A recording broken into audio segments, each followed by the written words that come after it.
제2차 세계대전이 발발하자 잠메리아라고 하는 청년은 비행기 조종사가 되어서 전쟁에 출전했습니다.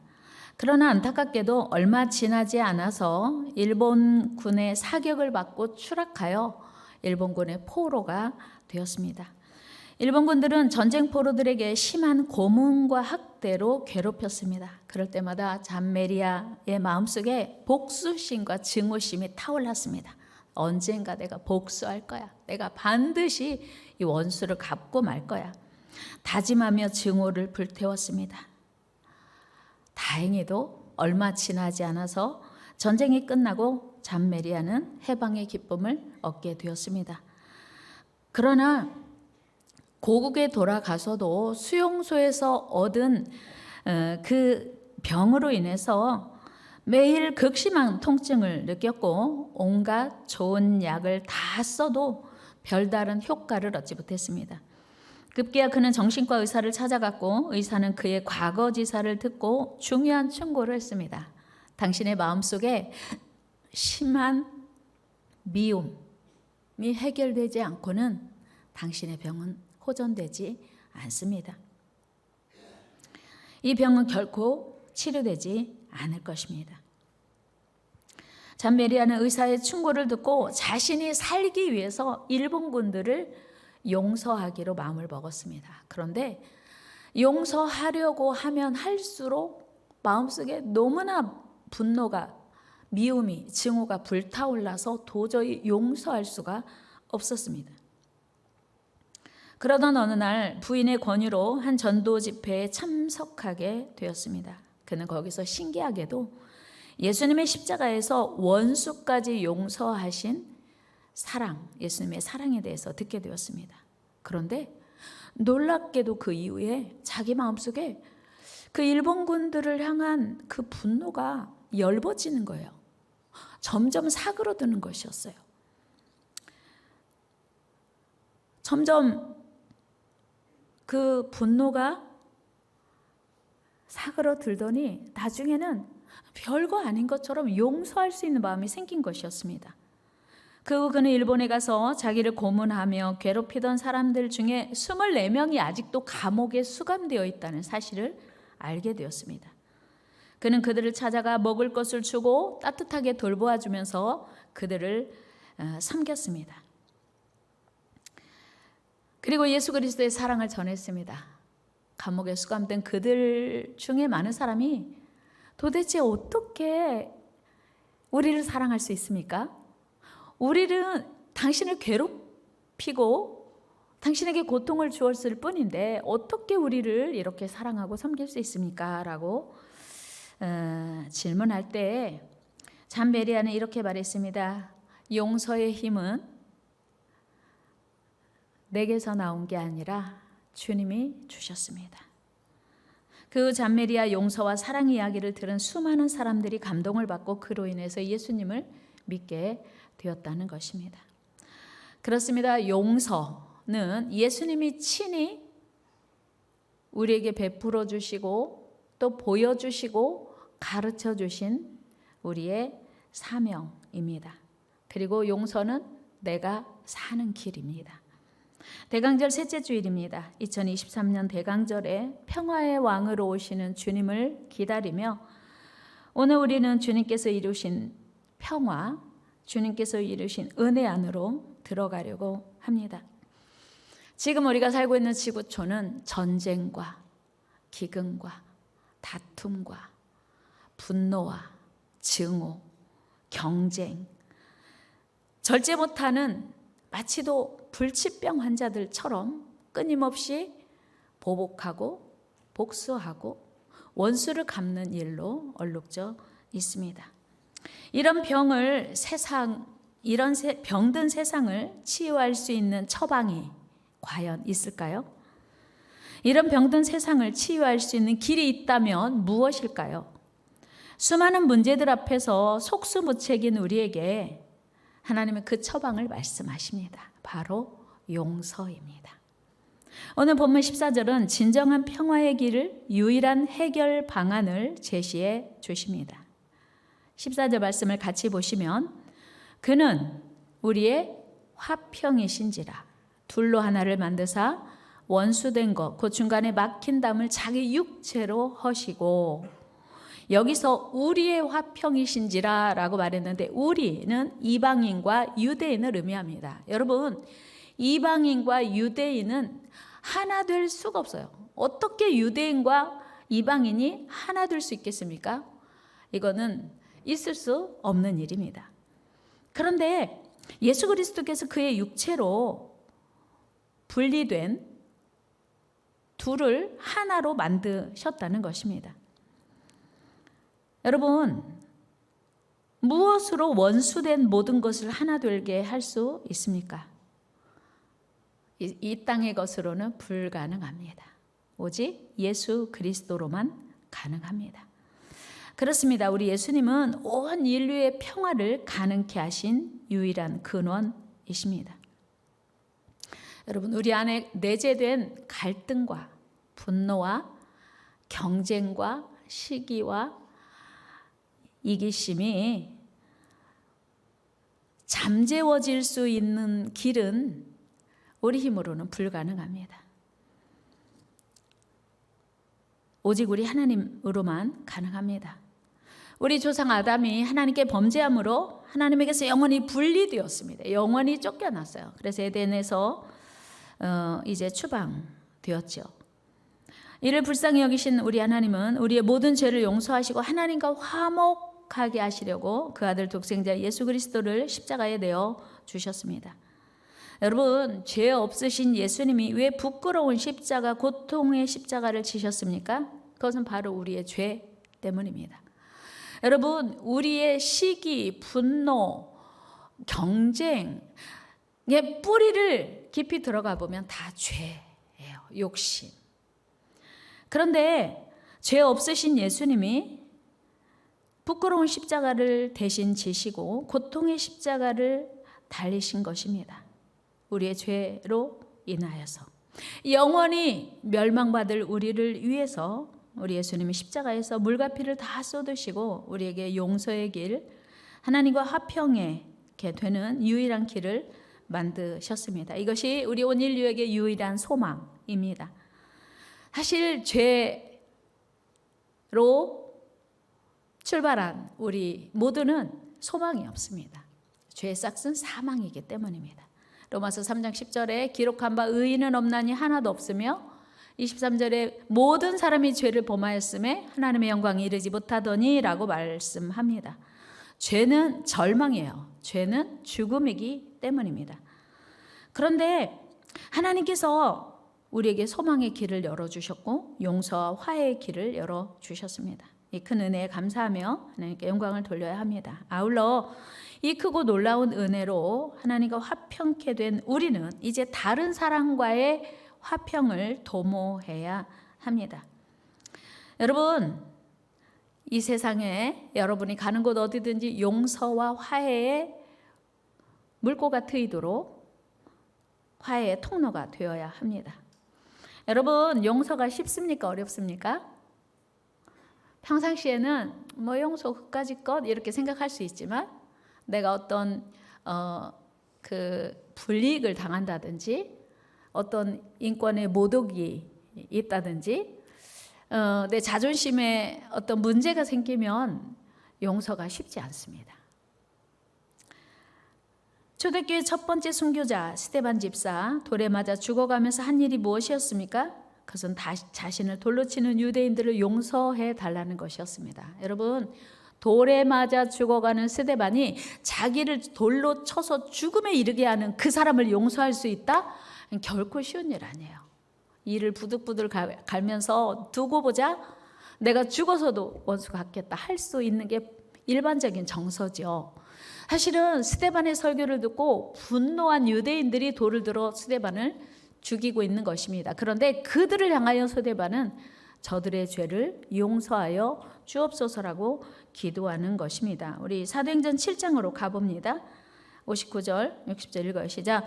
그들이 돌로 스데반을 치니 스데반이 부르짖어 이르되 주 예수여 내 영혼을 받으시옵소서 하고 무릎을 꿇고 크게 불러 이르되 주여 이 죄를 그들에게 돌리지 마옵소서 이 말을 하고 자니라. 아멘. 죽기 직전에 드린 기도가 뭐예요? 용서의 기도였다는 거예요.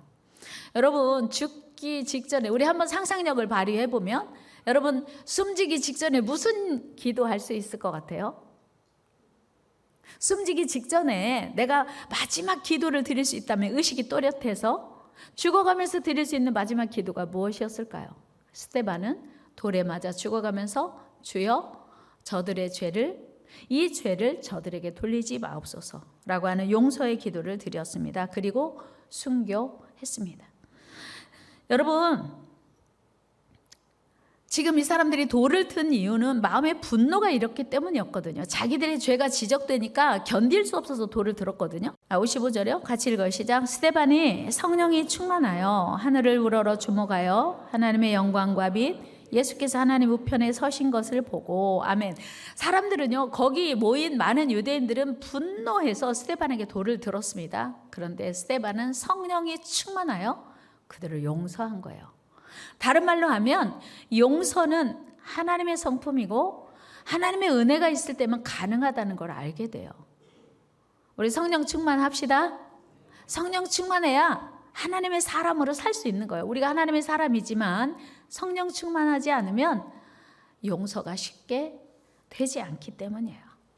여러분 스데반 집사의 용서는 성령 충만으로 가능했습니다. 사실 스데반뿐만 아니라 우리 모두에게도 이런 용서의 은혜가 흘러 넘쳐야 합니다. 왜요? 우리는 도저히 용서받지 못할 죄를 용서받았기 때문입니다. 예수님의 비유에 보면 1만 달란트 빚진 자가 이 채주에게 끌려갔어요. 그래서 이 1만 달란트를 빨리 갚으라 했어요. 우리로 말하면 1만 달란트는 수십억이에요. 수백억? 도저히 자기 능력으로 갚을 수 없습니다. 제발 용서해 주세요. 기다려 주세요. 통사정하는 거예요. 사실은 자기 생에 갚을 수 없는 어마어마한 부채죠. 그런데 채주의 마음이 감동되었는지 용서해 줬어요. 다 탕감해 줬어요. 좋아. 안 갚아도 돼. 얼마나 기뻤을까요? 그 무거운 부채를 탕감받은 그 사람이 얼마나 행복했겠어요. 아마 구름 위를 걷는 것 같은 그런 기쁜 마음으로 돌아오는 길에 자기에게 10만 원 빚진 자를 만나게 된 거예요. 근데 갑자기 화가 치밀어 오르면서 야, 너 왜 그 10만 원 안 갚어? 당장 갚어. 죄송해요. 제가 지금 돈이 없으니까 잠깐만 기다려주세요. 조금만 참아주시면요. 제가 반드시 갚겠습니다. 안 돼. 가자. 관가를 끌고 간 거예요. 그리고 그를 감옥에 넣습니다. 이 소식이요. 여러분 소문 발 없는 말이 천리 가죠. 그래서 이 소식이 파다하게 채주 원래 1만 달란트를 탕감해 준 채주에게 들렸어요. 어떤 마음이 일었을까요? 괘씸한 지고 다시 불려받아 소환됐어요. 그래서 다시 그 죄를 이제 묻게 된 거예요.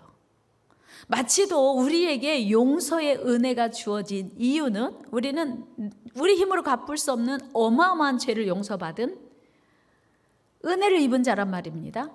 그런데 우리가 다른 사람의 죄를 용서하지 않으면 이런 상황인 거예요. 여러분, 우리가 갚을 수 없는 죄를 용서받았다는 사실을 잊어버리면 다른 사람을 용서할 수 없습니다. 스데반 집사가 자신을 돌로 치는 자들을 용서할 수 있었던 근거는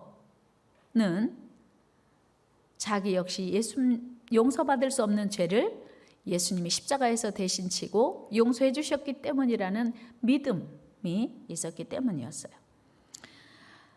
예수님이 우리에게 보여주신 용서의 본이 무엇이었습니까? 예수님도 자신을 십자가에 못 박는 그 사람들을 용서해 주옵소서였어요. 손과 발에 못을 박고 옆구리에 채찍으로 찔러대고 가시멜류관을 씌우는 그 로마 병정들을 용서해 주옵소서라는 기도를 드렸습니다. 우리 예수님의 기도를 같이 한번 읽어봅니다. 누가복음. 이에 예수께서 이르시되 아버지 저들을 사하여 주옵소서 자기들이 하는 것을 알지 못함이니이다 하시더라. 그들이 그의 옷을 나눠 제비 뽑을세. 여러분, 예수님 당시에는 속옷이 없어요. 그냥 통으로 짠 겉옷 하나, 그거 벗기면 그냥 몸이 드러나는 거예요. 근데 예수님은 자기들을 고통스럽게 할 뿐만 아니라 자기의 옷을 벗겨서 제비 뽑아 나누는 그들을 향하여 저들의 죄를 용서하여 주옵소서. 용서의 본을 보이신 거예요. 여러분, 어떻게 그들을 용서할 수 있었을까요? 예수님은 이것이 하나님의 사랑을 입은 자들의 사명이야 라고 우리에게 친히 본을 보여주셨고 가르쳐 주신 것입니다. 따라서 우리는 하나님께 받은 대로, 예수님이 가르쳐 주신 대로 용서의 삶을 살아야 합니다. 믿음의 조상 아브라함은 조카 롯과 함께 이제 소유가 많아져서 같이 동거할 수 없습니다. 그때 삼촌 아브라함이 말합니다. 네가 우하면 내가 좌하고 네가 좌하면 내가 우할게. 먼저 선택해.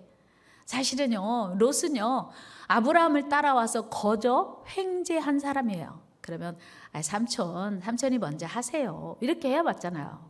그런데 개념 없는 롯은요 아주 좋은 땅을 선점했습니다. 아브라함의 마음속에 야, 너 그래도 그렇지 어떻게 그럴 수가 있어, 이런 마음이 있었으면 사실 롯에 대한 불편함이 있었을 거예요. 근데 아브라함은 좋아, 네가 갖고 싶은 땅에 가. 그런데 문제는 롯이 선택한 그 땅이 보기에는 좋았는데 죄가 관영한 땅이었어요. 결론은 여러분 아시는 것처럼 롯이 선택한 그 땅은 소돔과 고모라로 불과 유황으로 멸망했습니다. 아브라함이 선택한 그 땅은 하나님이 동행하시는 땅, 하나님이 복 주시는 땅, 아름다운 땅. 그래서 아브라함은 계속 하나님과 동행하며 형통한 삶을 살았습니다. 여러분, 용서하는 사람이 이기는 이유예요. 아브라함의 아들 이삭 역시 마찬가지의 삶을 살았습니다. 이삭이 블레셋 땅에 살면서 하나님의 말씀에 순종했더니 다른 사람이 다 흉년이든 그 땅에 100배의 복을 얻었어요. 그리고 그 땅은 건조한 땅입니다. 그리고 강수량이 많지 않은 그런 땅이에요. 우물은 대단한 자산이고 대단한 그 당시에 생존 전략이었습니다. 그런데 이삭이 그 하나님의 복을 받아 100배의 결실을 얻어서 거부가 되었을 뿐만 아니라 이삭이 가는 곳에 우물이 계속 이제 솟는 것이었어요. 그러니까 블레셋 사람들이 볼 때, 야, 우리 땅에 와서 사는 저 이방인이 왜 그렇게 잘 되는 거야? 쟤는 왜 그렇게 하는 것마다 잘 돼? 시기하는 마음이 생겼고 불편한 마음이 생겼어요. 야, 우리 땅이야. 우물 우리 땅이니까 우리 거야. 뺏었어요. 이삭이 할 말이 있겠어요, 없겠어요? 야, 하나님이 나 여기 가라고 해서 온 건데. 이삭은 다투지 않았어요. 아, 그래? 알았어. 여러분, 그 당시 건축 양식이 우리처럼 이렇게 고정된 건물은 아니었지만 살던 터전을, 그리고 개간한 농토를 다 놓고 이주하는 거, 그리고 내가 판 샘을, 우물을 놓고 이주하는 건 결코 쉬운 일 아닙니다. 그런데 이삭은 흔쾌히 알았어. 그 땅을, 그 우물을, 그리고 그 터를 다 놓고 이주합니다. 블레셋 사람들이 그를 주시해 보니 가는 곳마다 또 우물을 파면 나오는 거예요. 여기 블레셋 사람들이 마음속으로 의문이 생겼어요. 야, 도대체 이삭은 어떤 사람이기에 우리는 그렇게 파도 안 나오는 샘이 쟤는 잘 나오냐? 제가 수맥을 잘 아나? 그리고 또 가서 뺐어요. 이삭이 야, 이거 몇 번째야? 안 돼. 할 법한데 이삭은 좋아? 또 줘요. 줘버려. 알았어, 너 가져. 우리 창세기 26장 17절 말씀 한번 같이 읽어볼까요? 시작. 이삭이 그랄 골짜기에 장막을 치고 거기 거류하며.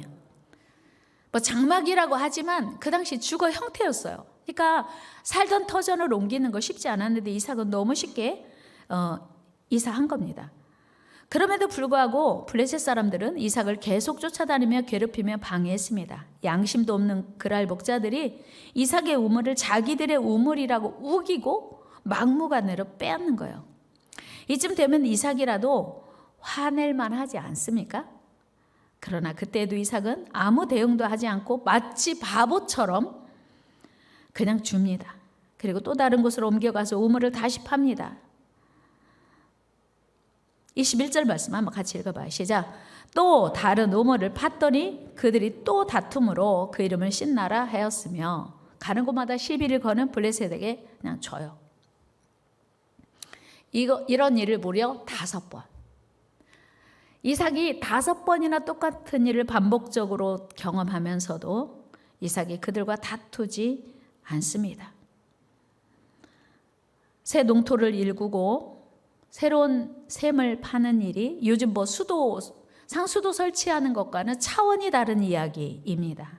그러나 이삭은 한 번도 그들과 다투지 않고 화내지 않고 충돌하지 않고 화평하기를 힘썼습니다. 우리 22절 상반절 읽어요. 시작.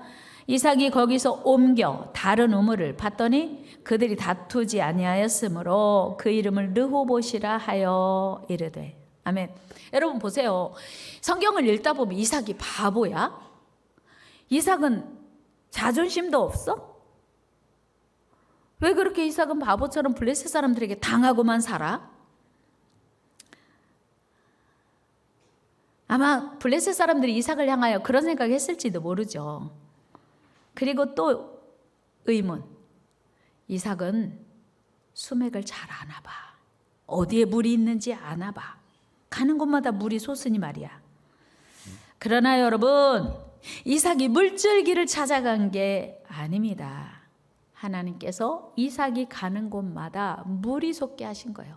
한번 해볼까요? 이삭이 물을 따라간 게 아니고 하나님을 따라갔더니 하나님의 복을 주셔서 가는 곳마다 샘이 솟더라. 믿습니까? 이게 하나님의 사람들이 사는 방법이에요. 물을 따라간 게 아니고 세상 사람들은 물을 따라가야 승리한다고 생각하죠. 하나님의 사람들은 하나님을 따라가면 하나님이 물도 주시고 필요한 걸 주시는 거예요. 그래서 형통한 삶을 살게 되는 거예요. 여러분, 이후에 우리 하나님이 이삭에게 엄청난 복을 주셨네요. 22절 후반절 읽어요. 시작. 이제는 여호와께서 우리를 위하여 넓게 하셨으니 이 땅에서 우리가 번성하리로다 하였더라. 아멘. 하나님이 함께 하시니 어디 가든 문제가 되지 않는 거예요. 여러분들의 생애가 이런 은혜 있기를 축복합니다. 여러분, 이처럼 이삭이 어딜 가든지 평화에 힘쓴 이유는 하나님께서 모든 삶의 생사화복을 주장하시는 하나님이심을 믿었기 때문이에요. 여러분, 우리가 보기에 좋은 땅이 축복의 땅이 아니고 하나님이 계신 곳이 축복의 땅입니다. 다시 한번 해요. 우리가 보기에 좋은 땅이 축복의 땅이 아니고 하나님이 계신 곳이 축복의 땅입니다. 믿습니까? 맞습니다. 여러분, 그래서 우리는 사람과 다투고 원수 맺는 일을 할 게 아니라 저 사람과 싸워 이겨야 내가 승자가 된다고 생각할 게 아니고 모든 일의 시작과 끝을 다스리시는 하나님께 우리 시선을 고정하고 하나님이 원하시는 삶을 살아야 돼요. 하나님이 원하시는 삶을 살아야 돼요.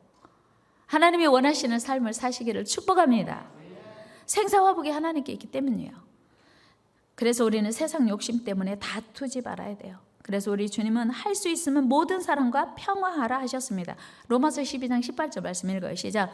할 수 있거든 너희로서는 모든 사람과 더불어 화목하라. 아멘. 또한 우리 예수님은 화평케 하는 자들은 하나님의 아들이 된대요. 여러분, 하나님의 아들이시죠? 하나님의 자녀시죠?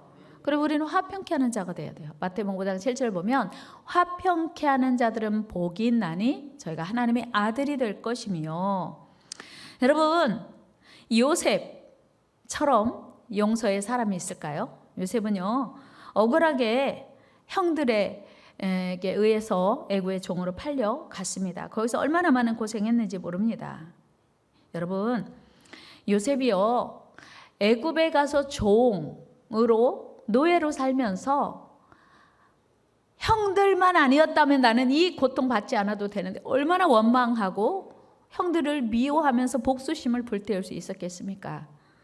그런데 요셉은 결코 형들을 원망하지도 않았고요. 복수심을 불태우지도 않았습니다.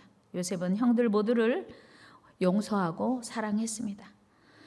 여러분, 요셉이 형들을 용서한 근거가 무엇이었습니까? 요셉의 용서는 이 사건 뒤에서 일하시는 하나님을 신뢰하는 믿음이 있었기 때문이었어요. 요셉이 생각할 때 형들이 나를 이곳에 판 거 맞아요. 그런데 이 일 뒤에서 하나님이 뭔가 일하고 계신다는 걸 믿었어요. 요셉은 복수가 상황을 바꾸는 것이 아니고 하나님만이 이 모든 상황을 바꾸시는 것임을 믿고 신뢰했습니다. 그래서는 요셉은 하나님만 바라보고 하나님만 의지했습니다. 그런 요셉을 통해서 하나님 어떤 일을 하셨습니까? 여러분, 요셉이 형들을 미워하고 복수하기 위해서 일생 살았다면 어떤 삶이었을까요? 말하지 않아도 우리는 그릴 수 있습니다. 그러나 요셉은 형들을 원망하지도 않고 복수할 준비도 하지 않았습니다. 요셉을 통해서 하나님은 어마어마한 일을 하셨습니다. 어떤 일이죠? 요셉은 애굽의 총리가 되었고 그의 아버지 야곱 그리고 그의 가족 70명을 흉년을 피하여 애굽의 고센 땅으로 이주하게 하셨고, 그리고 70명으로 시작한 애굽 생활을 통해서 무려 200만 명이나 되는 하나님이 다스리시고 하나님이 영광 받으시는 이스라엘 민족을 만드신 것입니다. 여러분, 이처럼 용서는 우리 하나님의 뜻이요 축복으로 가는 길입니다. 당연히 그러나 용서는 우리 힘으로 할 수 있는 게 아닙니다. 하나님의 은혜로 용서할 수 있고 하나님 주시는 힘으로 용서할 수 있습니다. 하나님은 그러나 우리의 용서를 통해서 위대한 일을 이루어 가세요. 우리 옆 사람과 인사합니다. 우리 서로 용서합시다. 이런 인사했으면 좋겠어요. 저를 다 용서해 주세요. 우리 뭔가 모르죠. 그러나 저 사람 마음속에는 뭔가 좀 섭섭하거나 용서하지 못할 일이 있다고 생각할 수 있거든요. 여러분, 오늘 집에 가셔서 자녀들에게 야, 아빠 용서해 줄 수 있어? 아빠 제가 뭘 용서해요? 이러면 괜찮은 거예요. 그런데 아빠 알겠습니다. 이러면요 심각한 거예요. 여보, 저 용서해 줄 수 있어요? 뭔데요? 저 모르겠는데요? 안 해도 여보, 저 혹시 당신을 섭섭하게 했거나 마음 다치게 한 일이 있으면 저 용서해 줄 수 있어요? 용서해 주세요. 아니면 제가 진심으로 용서할게요. 이거 필요해요. 사실은요, 뭐 사소한 것에서부터 마음에 섭섭함이 생기고 그것이 이제 커지면서 용서하지 못할 죄가 되거든요. 근데 진짜 사소한 거라도 여보 용서해 주세요. 제가 다 용서했습니다. 이게 정말 서로가 행복해지는 일입니다. 우리도 하나님께 용서받았으니 당신이 앞으로 잘하는 거 보고 내가 용서할 거야. 이거는 그리스도인의 자세가 아니에요. 우리는 하나님께 무조건 용서받았거든요. 그래서 앞으로 당신 하는 거 보고 내가 용서할지 말지 결정하겠어요 라고 말하면 이건 성도로서는 합당한 자세가 아닙니다. 하나님이 용서하셨으니, 무조건 용서하셨으니 저도 당신을 용서합니다 여야 돼요. 2023년 대강절에 우리 모두 용서의 은혜가 임하시기를 축복합니다. 우리는 세상에서 얼마든지 억울한 일을 당할 수 있습니다. 그리고 많은 사람들은 원수를 내가 갚아야 한다고 생각해요. 그러나 여러분, 원수 갚는 일은 내가 할 일이 아니에요. 우리의 삶을 경영하시는, 우리의 삶을 인도하시는 하나님이 하실 일입니다. 그래서 내가 원수 갚으려면 너무 힘들고 어려워요. 그러나 하나님께 다 맡기면 하나님이 갚아 주신다고 약속하셨어요. 우리 한번 큰 소리로 선포합니다. 원수 갚는 일은 내가 할 일이 아니라 하나님께 맡길 일입니다. 우리 하나님께 맡깁시다. 아멘. 우리 예수님은 평화의 왕으로 이 땅에 오셨습니다. 그러므로 온 세상은 우리 예수님으로만 진정한 평화를 이룰 수 있습니다. 우리 예수님이 이 땅에 태어나시던 날 2000년 전 저 들에서 양을 치는 목자들에게 천사들은 이렇게 이야기했습니다. 누가복음 2장 14절입니다. 지극히 높은 곳에서는 하나님께 영광이요 땅에서는 하나님이 기뻐하신 사람들 중에 평화로다 하니라. 아멘. 여러분, 하나님이 우리에게 평화 주셨어요. 우리가 하나님을 믿습니다. 그 하나님의 평화 제가 받기 원합니다 라고 순종해야 돼요. 근데 하나님 저는 절대로 안 돼요, 저는 절대로 용서할 수 없어요 하면 우리는 하나님의 자녀가 되기 어렵겠죠. 나폴레옹이 유럽을 점령했을 때의 일입니다. 나폴레옹이 한밤중에 초소를 살펴보려고 밖으로 나갔습니다.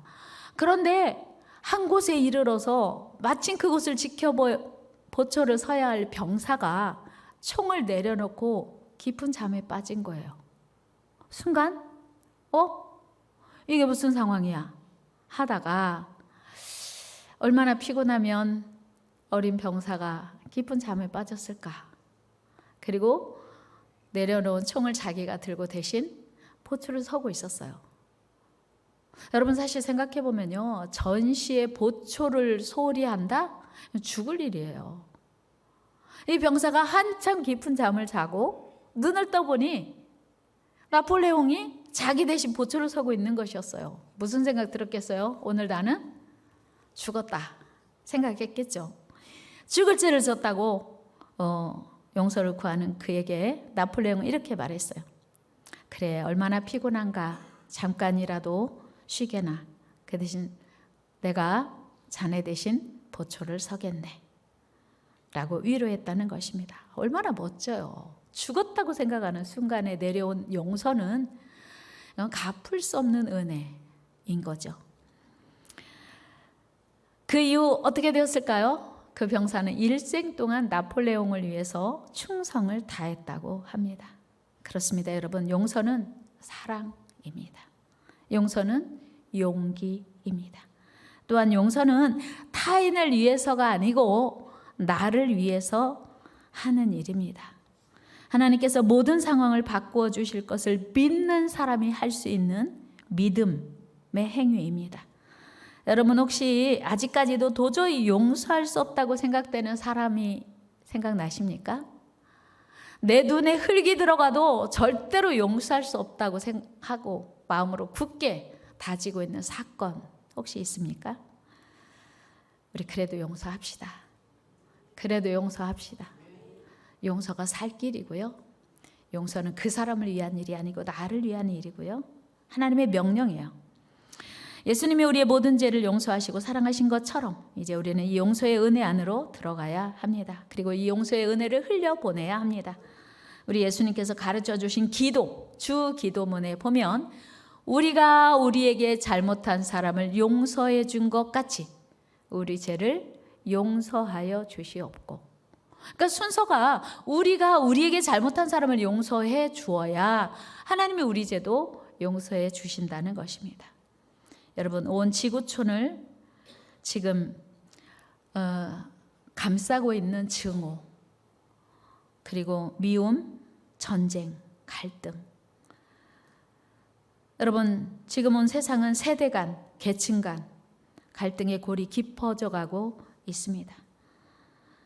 우리나라는 전 세계 유일한 분단 국가로 동족이 총뿌리를 겨누고 있습니다. 그런가 하면 가족 간에도 부부 간에도 부모 자식 간에도 갈등과 원망과 시기와 조절이 안 되는 분노로 가득합니다.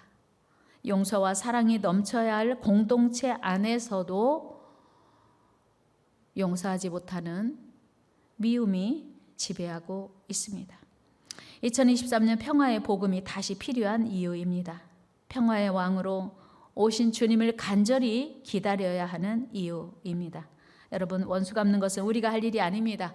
원수 갚는 것을 하나님께 맡기면 하나님이 다 알아서 해결해 주심을 주님이 약속하셨어요.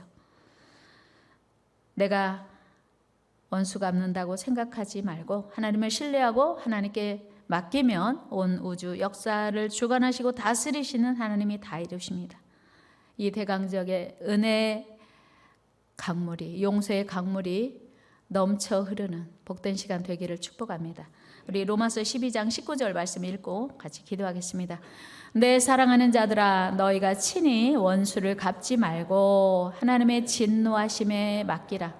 기록되었으되 원수 갚는 것이 내게 있으니 내가 갚으리라고 주께서 말씀하시니라. 네 원수가 줄이거든 먹이고 목마르거든 마시게 하라. 그리함으로 네가 숯불을 그 머리에 쌓아 넣으리라. 악에게 지지 말고 선으로 악을 이기라. 아멘. 하나님 감사합니다. 2023년 대강절 셋째 주일에 우리에게 주시는 복음, 평화하라는 것입니다. 평강의 왕으로 오신 주님을 기대합니다. 환영합니다. 오늘 우리에게 오셔서 진정한 평화를 주옵소서. 예수님의 이름으로 기도드리옵나이다. 아멘.